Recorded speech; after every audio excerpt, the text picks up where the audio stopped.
Hola chicos, chicas, ¿cómo están? Bueno, espero que bien.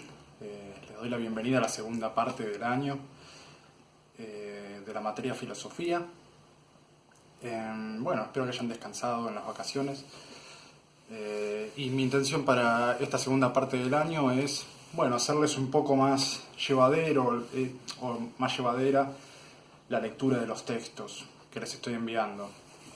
Eh, Sé que es muy dificultoso leerlos solos, así que lo que decidí fue, bueno, hacer esta serie de videos acompañando la lectura de estos textos para que se les haga un poco más fácil. No sé si fácil, pero a ver si pueden comprenderlo un poco más. Porque leer en solitario muchas veces es difícil y no se comprende muy bien el sentido de lo que está explicando el filósofo. Y más cuando son estos filósofos difíciles, como vinimos viendo a Descartes, Platón y demás. Pero bueno, la idea va a ser esta, que ustedes puedan ver una cara conocida. Es más, algunos no me conocen, así que me están conociendo en este momento. Y bueno, voy a tratar de hacer eso, de acompañarlos en la lectura. El formato de las clases va a ser más o menos el mismo. Voy a seguir mandando los PDF por el Google Classroom. Pero la única diferencia va a ser que van a ver un link con estos videos que prácticamente voy a estar hablando de lo que dicen los apuntes. Así que si ustedes quieren únicamente leer, pueden hacerlo. Si quieren únicamente ver estos videos, también pueden hacerlo. Va a ser suficiente. Así que bueno, la idea es que ustedes tengan la capacidad o la posibilidad de poder elegir qué método de cursada quieren. ¿Sí? Y mi intención es esto, ofrecerles un abanico de posibilidades debido al contexto, ¿no? De no tener clases, para que ustedes puedan encontrar la manera más cómoda que tengan dentro de toda esta problemática bueno, para poder estudiar. Entonces vamos a arrancar. Otra cosita que les quería aclarar, si ustedes ven el video, lo que les recomiendo es que estén viendo este video y en el caso de que tengan alguna duda pueden poner una pausa, anotarse una pregunta o directamente comentar el video con la pregunta que quieran hacer. Yo lo que voy a hacer es recolectar todas las preguntas y si son buenas preguntas y si da para hacer otro video más respondiéndolas, lo voy a hacer. Así también la respuesta a las preguntas es más comprensible. Pero bueno, eso depende de ustedes, de las dudas que tengan y si es viable hacer un video. Si me preguntan, bueno, ¿cómo murió el filósofo? Eso se lo puedo dar por escrito, no necesito armar un video para eso. Por eso depende mucho de la cantidad de preguntas y de lo complicadas que sean para responder. Pero bueno, vamos directamente a la clase de hoy, es la clase número 6 del año, y la vamos a dedicar a un filósofo que se llama David Hume. Y el libro que vamos a estudiar de Hume se llama Tratado de la Naturaleza Humana. Nosotros lo que venimos estudiando hasta ahora es, bueno, cómo el ser humano conoce, ¿sí? Esto es lo que están investigando los filósofos que venimos viendo. ¿Cómo es que el ser humano conoce? Es algo que a nosotros nos parece trivial, nos parece ya comprensible de suyo, pero los filósofos se preguntan mucho esto porque no les parece tan obvio cómo es que el ser humano conoce. Es más, es una información muy importante que puede tener una persona o que puede tener la humanidad entera, ¿no? Saber cómo es que el ser humano conoce, eso puede influir en el trabajo científico, en cualquier ámbito de trabajo que tenga el ser humano. Así que bueno, vamos a empezar con la lectura de esta clase. Primero voy a dar un par de detalles de quién es el autor, ¿sí? El autor es David Hume, vivió entre el 1711 y 1776, fue un filósofo, economista e historiador escocés, y constituye una de las figuras más importantes de la filosofía occidental y de la Ilustración escocesa. Hume afirma que todo conocimiento deriva, en última instancia, de la experiencia sensible. Sus obras principales son el Tratado de la Naturaleza Humana, que lo publicó en 1739, y Investigación sobre el Entendimiento Humano, que este fue publicado casi 10 años después, en 1748. Hume estuvo fuertemente influido por los empiristas John Locke y George Berkeley. No lo vamos a ver por ahora, pero bueno, tengan en cuenta que tuvo esta influencia. Y también fue influenciado por el pensamiento de escritores franceses como Descartes, que ese sí lo conocemos, Descartes se lee, Malebranche y Pierre Bayle, y algunas figuras del panorama intelectual anglófono, como Isaac Newton. Anglófono es que hablan en inglés, ¿sí? No se asusten con esa palabra. Y bueno, en el apunte hay un par de nombres más que no nos interesa por el momento. Es dato nada más. Bueno, David Hume influyó en el utilitarismo, el positivismo lógico, la filosofía de la ciencia, la filosofía analítica, la ciencia cognitiva, la teología y otros movimientos. Immanuel Kant, que es un pensador muy reconocido en la filosofía, por ejemplo, atribuía a Hume el haber supuesto un estímulo para su pensamiento filosófico, que lo habría despertado de su sueño dogmático. Eso es lo que decía él. Bueno, ¿qué es el empirismo? ¿Sí? Porque decimos, bueno, Hume es un empirista. Bueno, tenemos que ver primero qué es el empirismo. El término proviene del griego, de la palabra empeiria, que significa experiencia, o se puede traducir como experiencia. Esta corriente filosófica considera que todo nuestro conocimiento deriva de la experiencia, ¿sí? Otra vez, lo van a escuchar muchas veces esto. El conocimiento deriva de la experiencia, por lo que ésta se convierte en la única fuente de conocimiento. Nosotros venimos estudiando, por ejemplo, a Descartes, que era un racionalista, donde la experiencia no nos brindaba un conocimiento verdadero ni confiable. Bueno, el empirismo lo que va a hacer es cambiar radicalmente esa visión acerca de las cosas que conocemos y lo va a dar vuelta, lo va a invertir. Va a decir, bueno, lo único que podemos llegar a conocer verdaderamente es esto. Todo lo que podemos conocer viene de la experiencia. O sea que no va a ser posible hacer una deducción de quiénes somos, de lo que conocemos, si no usamos como piedra de toque a la experiencia misma. Ahora vamos a ver en qué consiste esa experiencia. Sigo leyendo.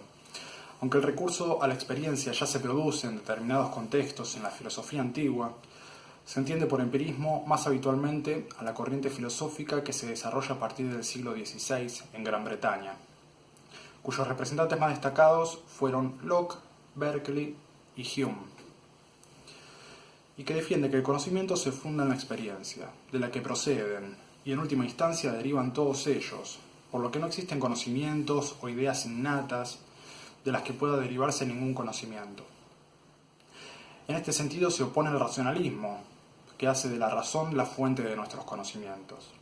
Y se opone también al innatismo, que afirma que el sujeto cognoscente, o sea, el sujeto que conoce, posee ideas innatas, anteriores e independientes a toda experiencia.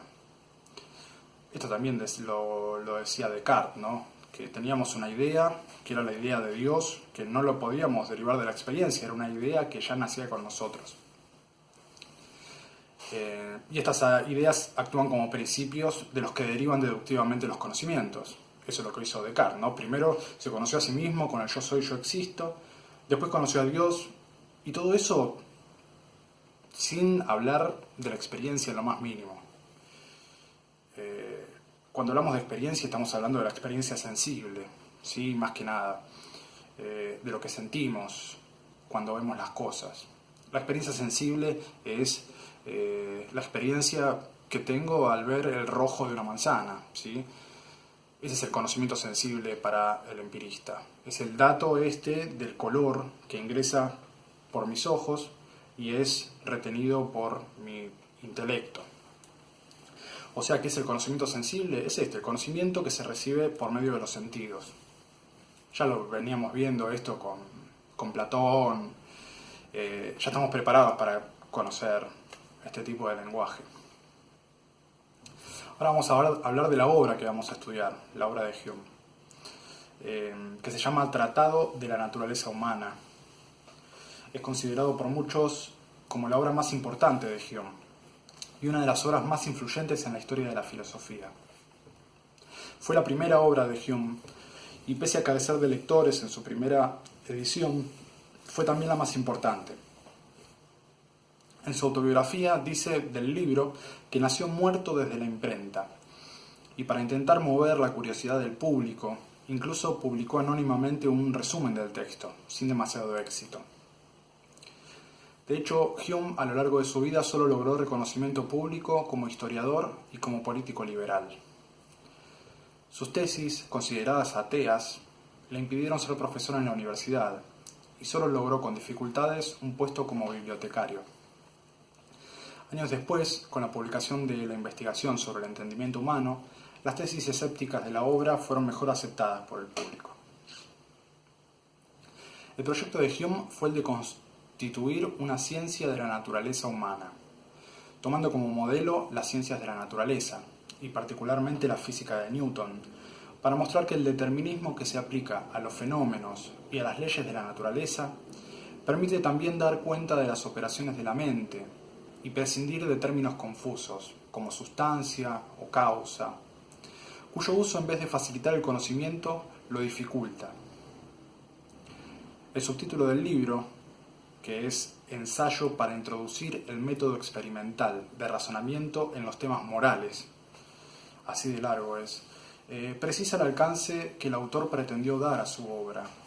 La ciencia de la naturaleza humana debe permitir, según Hume, edificar el sistema completo de las ciencias, mediante la crítica a conceptos que no tienen el adecuado correlato empírico.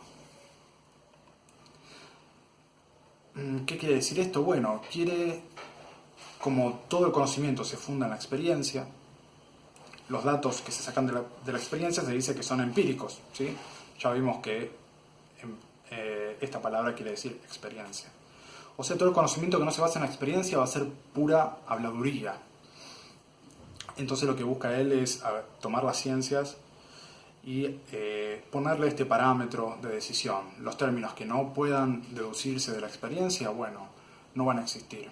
Van a ser habladurías, no van a ser válidos. Todo término científico tiene que estar basado en algo que en algún momento se vio, se sintió, se percibió.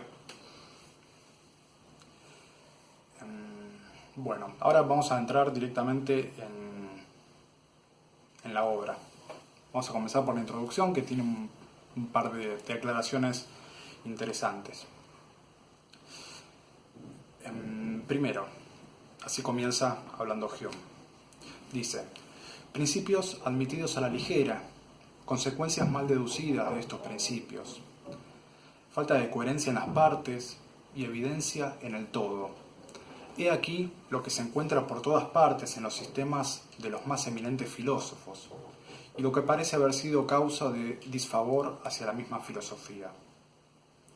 Las discusiones se multiplican como si todo fuera dudoso, y estas discusiones son llevadas en el mayor calor, como si todo fuera cierto.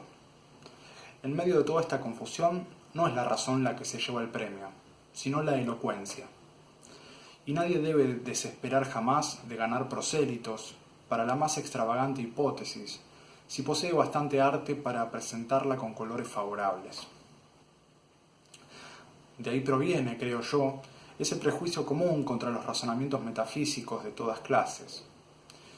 Prejuicios que se encuentran aún en aquellos que hacen profesión de estudiosos y que estiman en su justo valor todo otro asunto de la literatura. Por razonamiento filosófico no entienden aquello que lleva a una rama particular de la ciencia, sino toda suerte de argumentos que ofrecen, con cualquier título, un carácter abstruso y que necesita alguna atención para ser comprendido.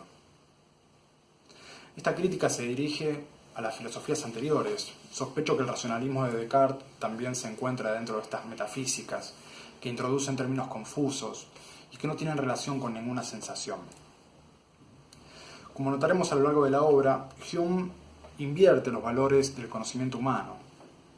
Tanto Descartes como Platón renegaban del conocimiento sensible. Creían que todo lo que conocíamos por los sentidos no era de estimarse, ya que era un conocimiento inexacto y siempre cambiante. Hume dirá que todo nuestro conocimiento comienza con la experiencia, es decir, con los datos que recibimos de nuestros sentidos. Por lo tanto, deberemos someter a prueba todos los términos confusos de la filosofía, comprobando si derivan de alguna impresión sensible. Si no lo hacen, serán rechazados como términos sin sentido, lo que había dicho antes. Sigo leyendo a Hume. Es evidente que todas las ciencias mantienen una relación más o menos estrecha con la naturaleza humana y que, por muy lejos que algunas de ellas parezcan separarse, vuelven siempre a ella por uno u otro camino. Hasta las matemáticas, la filosofía natural y la religión natural dependen en parte de la ciencia del hombre, pues se hallan bajo el conocimiento de los hombres y son juzgadas por sus poderes y facultades. Es imposible decir qué cambios y progresos podríamos hacer en estas ciencias si conociéramos totalmente la extensión y la fuerza del entendimiento humano, y si pudiéramos explicar la naturaleza de las ideas que empleamos y de las operaciones que realizamos al razonar. Aquí vemos las intenciones de la obra. Hume investigará los límites de nuestra capacidad de conocer, ya que todo lo que conocemos, todas nuestras ciencias, dependen de estos límites. Lógicamente no podemos conocer más de lo que se encuentra dentro de nuestras posibilidades de conocer.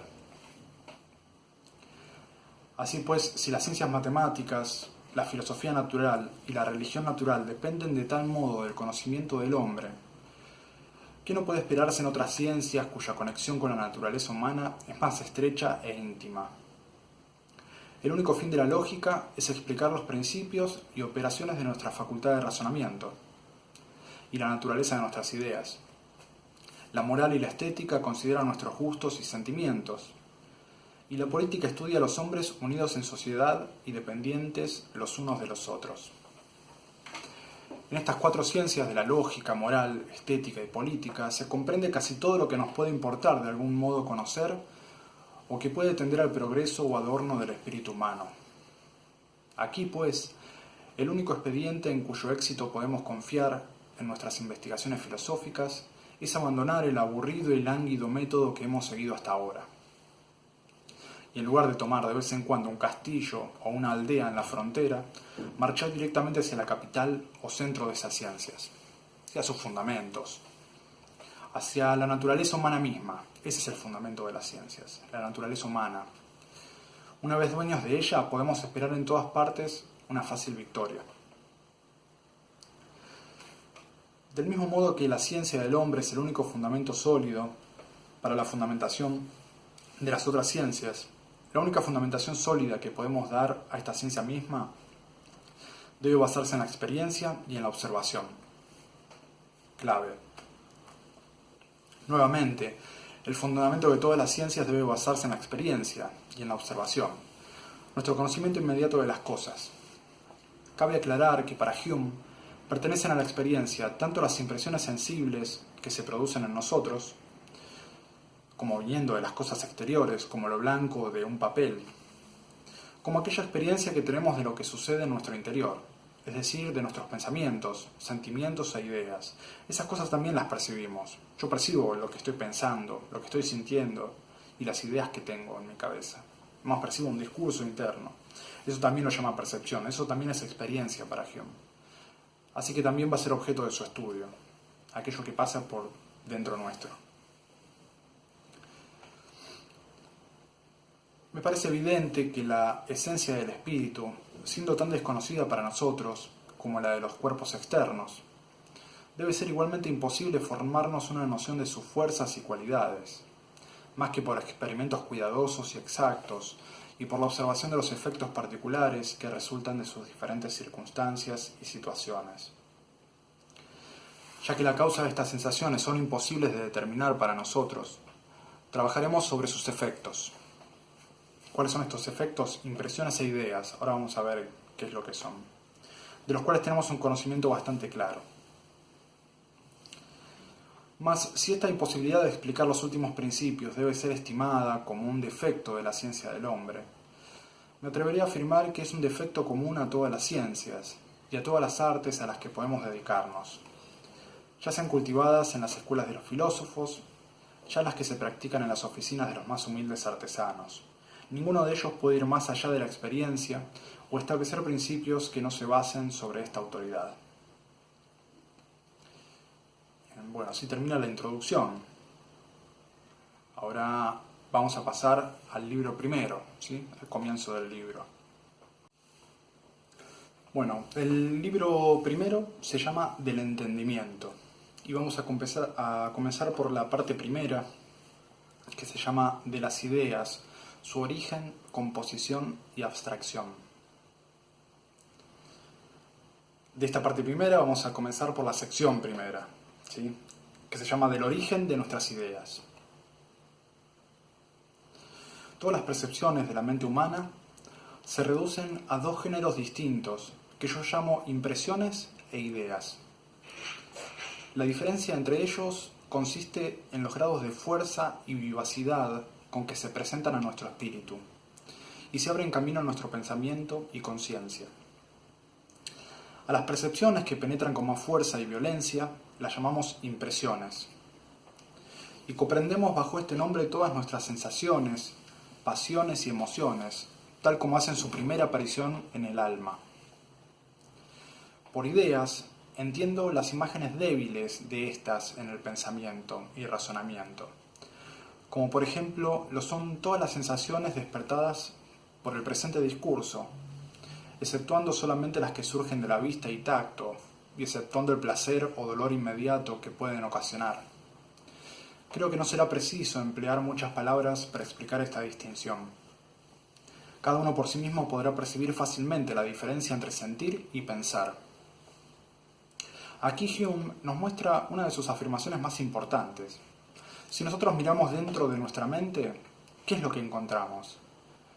Lo que encontramos es impresiones e ideas. No hay nada más que pueda pertenecer a nuestro entendimiento que impresiones e ideas.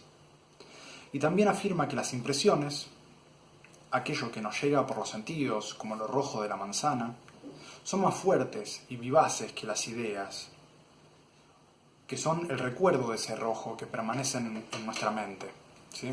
O sea que yo cuando percibo una manzana en vivo y en directo, mi percepción de la manzana es mucho más fuerte que cuando la recuerdo. Entonces Hume va a decir, bueno, lo que tenemos en la cabeza es lo mismo cuando percibimos la manzana que cuando la recordamos. Lo que cambia es la fuerza con que se presenta, la vivacidad.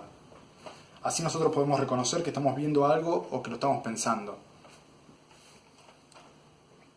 Hay unas veces que podemos pensar tan fuerte una idea, va a decir Hume, que podemos tener la sensación de que la estamos viendo realmente.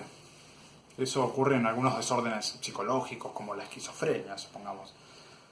Cuando tenemos alucinaciones, ¿sí? Un recuerdo nuestro cobra tanta fuerza en nuestra mente que podemos llegar a vivirlo como si estuviera delante mío realmente. Un ejemplo para que puedan entender lo que está pensando Hume. Existe otra división de nuestras percepciones que será conveniente observar y que se extiende a la vez sobre las impresiones y las ideas. Esta división es entre simples y complejas.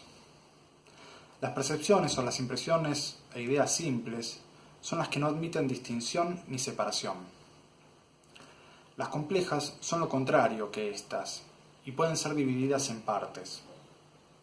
Aunque un color, sabor y olor particular son cualidades unidas todas en una manzana, es fácil percibir que no son lo mismo, sino que son al menos distinguibles unas de las otras. O sea que el color es distinguible del sabor y del olor. ¿Sí? Yo puedo distinguir la diferencia que hay entre un color, un sabor y un olor. Todos provienen de la misma manzana, ¿sí? Pero son cualidades específicas y diferenciables. Esas son impresiones simples de una manzana.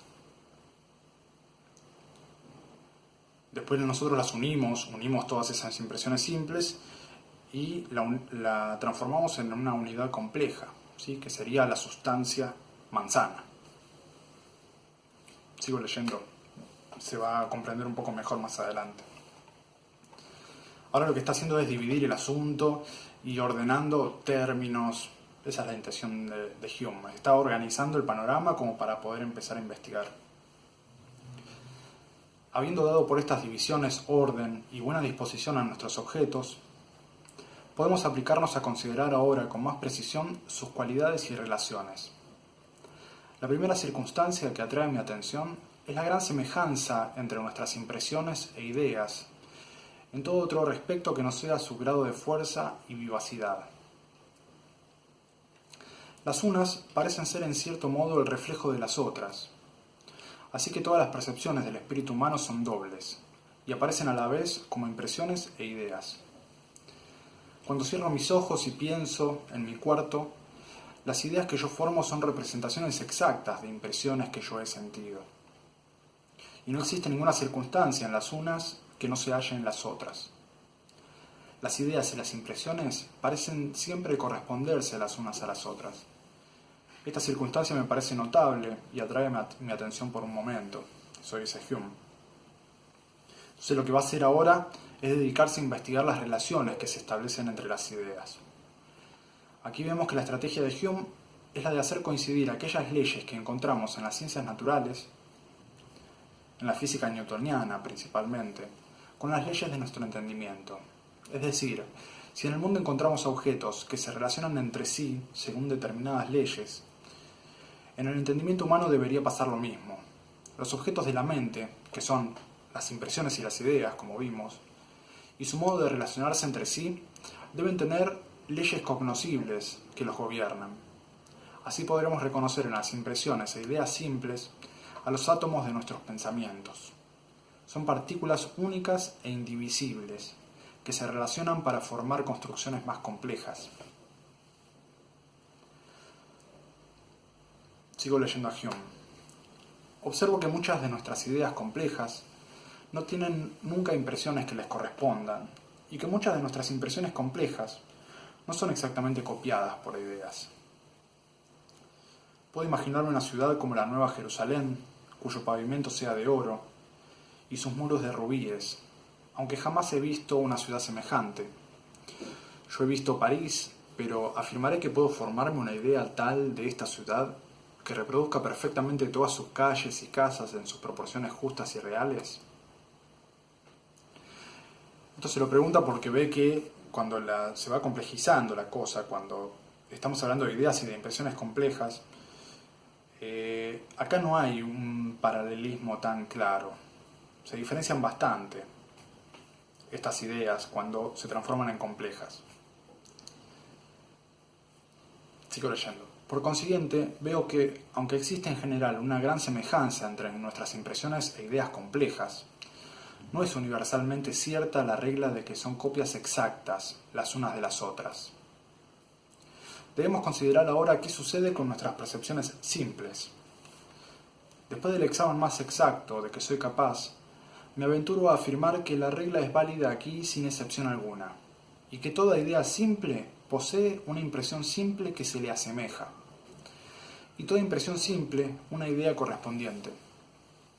La idea de rojo que formamos en la oscuridad y la impresión de éste que hiere nuestros ojos a la luz del sol difieren tan solo en grado, no en naturaleza. Así, hallamos que todas las ideas o impresiones simples se asemejan las unas a las otras.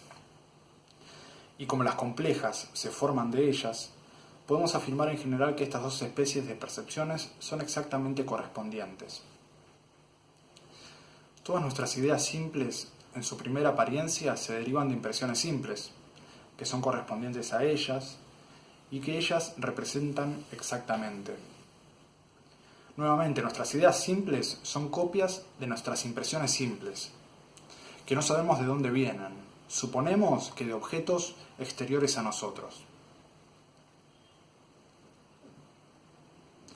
De esta unión constante de percepciones semejantes, concluyo inmediatamente que existe una gran conexión entre nuestras impresiones e ideas correspondientes, y que la existencia de las unas tiene una considerable influencia sobre la de las otras. Una unión constante tal, en un tal número infinito de casos, no puede jamás surgir al azar, sino que prueba claramente la dependencia por parte de las impresiones de las ideas o de las ideas de las impresiones. Para que yo pueda saber de qué lado esta dependencia se halla, considero el orden de la primera aparición y hallo, por la experiencia constante, que las impresiones simples preceden siempre a sus ideas correspondientes y que jamás aparecen en un orden contrario.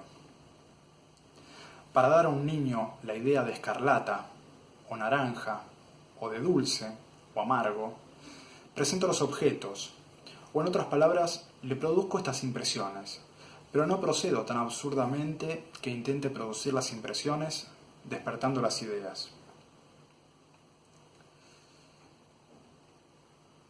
Nuestras ideas, en su aparición, no producen sus impresiones correspondientes, y no podemos percibir un color o sentir una sensación tan solo por pensar en ella.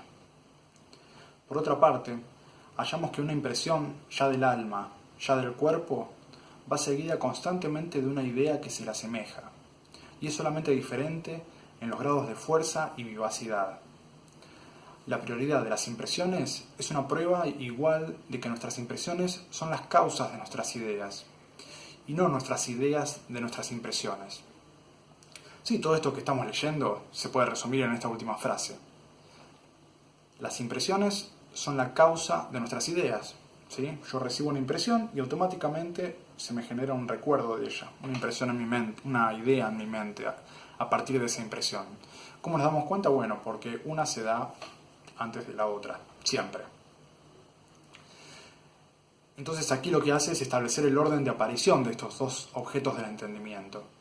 Primero recibimos las impresiones de los objetos y luego se forma una idea, una copia, que permanece luego de que el objeto externo haya desaparecido.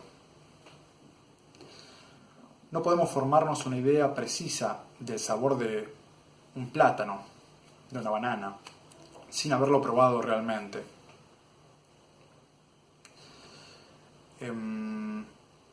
Como nuestras ideas son imágenes de nuestras impresiones, podemos formar ideas secundarias, que son imágenes de las primarias, como se ve por el razonamiento que hacemos acerca de ellas. Las ideas producen imágenes de sí mismas en nuevas ideas. Pero como se supone que las primeras ideas se derivan de impresiones, sigue siendo cierto que todas nuestras ideas simples proceden mediata o inmediatamente de sus impresiones correspondientes. Este es, pues, el primer principio que establezco en la ciencia de la naturaleza humana, y no debe despreciársele a causa de la simplicidad de su apariencia. Ahora vamos a pasar a la sección 2, que es la división del asunto.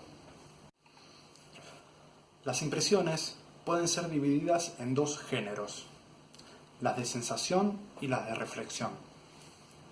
El primer género surge en el alma, originariamente por causas desconocidas. Es decir, tengo que aclarar esto, porque Hume no sabe de dónde vienen las sensaciones. Nosotros asumimos que vienen de objetos externos, ¿sí? Yo percibo algo rojo y ese rojo aparece en mi mente. Pero de lo que duda Hume es de dónde salen esas impresiones que tengo en mi mente. Bueno, no tengo manera de saberlo. Eso es lo que dice Hume. Si realmente existe una manzana que está bombardeándome con el color rojo, eso no lo sabemos. Nosotros lo único que sabemos es que percibimos rojo, ¿sí? Que nosotros recibimos en nuestra mente una impresión de algo rojo. Sigo leyendo. El segundo se deriva en gran medida de nuestras ideas, y en el siguiente orden. Una impresión nos excita a través de los sentidos, y nos hace percibir calor o frío, sed o hambre, placer o dolor de uno u otro género.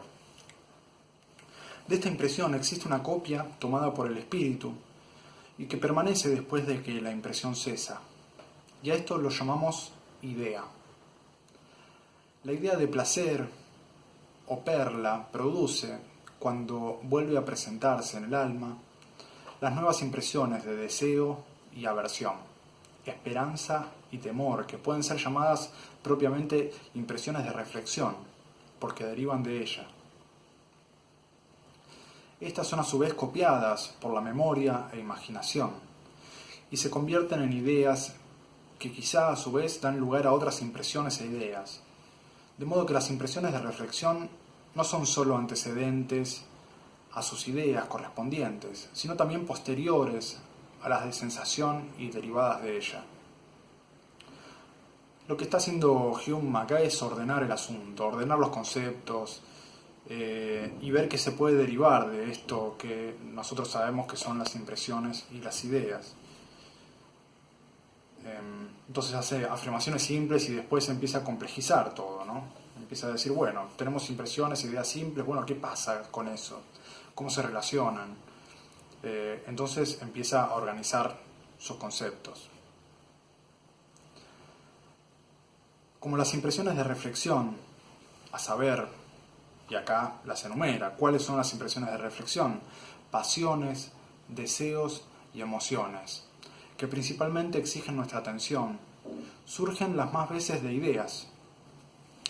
Debemos invertir el método que a primera vista parecía más natural, y para explicar la naturaleza y principios del espíritu humano, dar una noticia particular de las ideas antes de que pasemos a las impresiones. Por esta razón prefiero comenzar con las ideas. ¿Sí? Acá organiza el asunto y dice, bueno, venimos hablando de impresiones, todo muy lindo, pero me parece mucho más interesante lo que pasa con las ideas, cómo se relacionan esas ideas en nosotros. Así que voy a dejar de lado lo que son las impresiones, que es algo de lo que por ahora podemos prescindir. Y se va a pasar a examinar directamente las ideas. Y pasamos a la sección 3, que se llama de las ideas de la memoria y la imaginación. Hallamos por experiencia que cuando una impresión ha estado una vez presente al espíritu, hace de nuevo su aparición en él como una idea. Y que esto puede suceder de dos modos diferentes. Cuando en su nueva aparición conserva un grado considerable de su primera vivacidad, y es así algo intermedio entre una impresión y una idea, y cuando pierde enteramente esta vivacidad y es una idea por completo. La facultad por la que reproducimos nuestras impresiones del primer modo es llamada memoria, y aquella que las reproduce del segundo, imaginación. Es evidente, a primera vista, que las ideas de la memoria son mucho más vivaces y consistentes que las ideas de la imaginación, y que la primera facultad nos muestra sus objetos más exactamente que lo hace la última.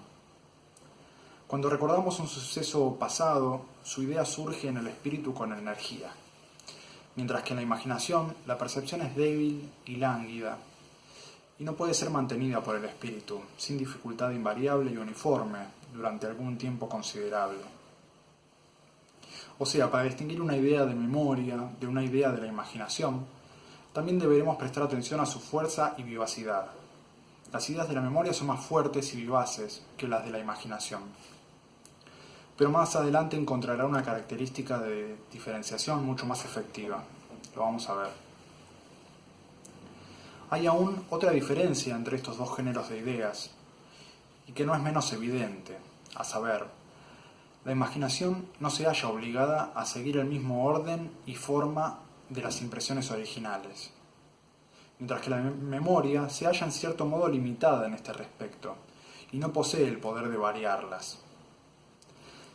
Es evidente que la memoria conserva la forma original en la que sus objetos fueron presentados, y que siempre que nos apartamos de aquella al recordar algo, procede esto de algún defecto o imperfección en dicha facultad. La función capital de la memoria no es conservar las ideas simples, sino su orden y posición. Entonces, la diferencia principal que podemos encontrar entre las ideas de memoria y de la imaginación es que las ideas de memoria conservan el orden en que fueron recibidas las impresiones, mientras que la imaginación no lo hace necesariamente. La imaginación puede jugar con el orden espacial y temporal de las ideas. la memoria no. ¿Sí? Un ejemplo, no sé, las veces que percibí el obelisco, lo percibí en el medio de la 9 de julio, en 9 de julio y Corrientes. ¿Sí? Si yo recuerdo el obelisco, lo voy a recordar ahí, no lo voy a recordar en otro lugar. Pero la imaginación puede jugar con el orden de las cosas. Y yo puedo imaginarme el obelisco en Cabildo y Juramento. ¿Sí? No es imposible, yo con la imaginación lo puedo hacer. Entonces esa es la diferencia entre la memoria y la imaginación. La imaginación puede jugar con el orden espacial y temporal de las ideas. Eso es lo que está queriendo decir. Hallamos la misma evidencia en nuestro segundo principio, relativo a la libertad de la imaginación para alterar el orden y transformar sus ideas. Las fábulas que encontramos en los poemas y novelas ponen esto enteramente fuera de cuestión. La naturaleza se halla totalmente alterada y no se mencionan más que caballos alados, dragones feroces y gigantes monstruos. No es preciso mencionar que esto es una consecuencia evidente de la división de las ideas en simples y complejas. Siempre que la imaginación percibe una diferencia entre ideas, puede producir fácilmente una separación y jugar con esa separación. Ahora, en la sección 4, Hume va a investigar sobre la conexión y la asociación de ideas. Si las ideas existiesen enteramente desligadas e inconexas, solo el azar las uniría. Y sería imposible que las mismas ideas se unan regularmente en ideas complejas, como lo hacen corrientemente, sin que exista algún lazo de unión entre ellas, alguna cualidad que las asocie, y por la que naturalmente una idea despierte a la otra. En nuestro espíritu las ideas simples se asocian entre sí según determinadas leyes, formando ideas complejas. El origen de esta fuerza que las une es tan misterioso como la fuerza de gravedad que une a la materia en el espacio. Hemos de considerarlo como una fuerza dócil que prevalece comúnmente y es la causa de por qué, entre otras cosas, los lenguajes se corresponden tan exactamente los unos con los otros. La naturaleza, en cierto modo, ha indicado a cada una de las ideas simples cuáles son más propias para ser unidas en un complejo. Las cualidades de que surge esta asociación y por las cuales de este modo he llevado el espíritu de una idea a otra son tres, a saber, la semejanza, la contigüidad en tiempo y espacio y la causa y el efecto. Es decir, las ideas se asocian en el espíritu según su semejanza, su contigüidad en tiempo y espacio, es decir, el hallarse generalmente una al lado de la otra y una después de la otra, y según su causalidad. Esto es, si una cosa es considerada causa o efecto de la otra. Estas asociaciones ocurren de manera inmediata, automática, sin el concurso de nuestra reflexión. Creo que no será muy necesario probar que estas cualidades producen una asociación entre ideas, y que cuando aparece una idea despierta naturalmente otra. Es claro que en el curso de nuestro pensamiento y en la constante revolución de nuestras ideas, nuestra imaginación pasa fácilmente de una idea a otra que se le asemeja, y que esta cualidad por sí sola es para la fantasía un lazo suficiente de asociación. Es igualmente evidente que, como los sentidos, al cambiar sus objetos, están obligados a cambiarlos regularmente, y a tomarlos tal como se hallan contiguos unos a otros. La imaginación debe, en virtud de una larga costumbre, adquirir el mismo método de pensar, y recorrer las partes del espacio y el tiempo al concebir sus objetos. En cuanto a la conexión, que está constituida por la relación de causa y efecto, tendremos ocasión más tarde de examinarla en su totalidad, y por consiguiente no insistiré aquí sobre ella. Es suficiente observar que no hay relación que produzca una conexión más fuerte en la fantasía y haga que una idea despierte más fácilmente a otra que la relación de causa y efecto entre sus objetos.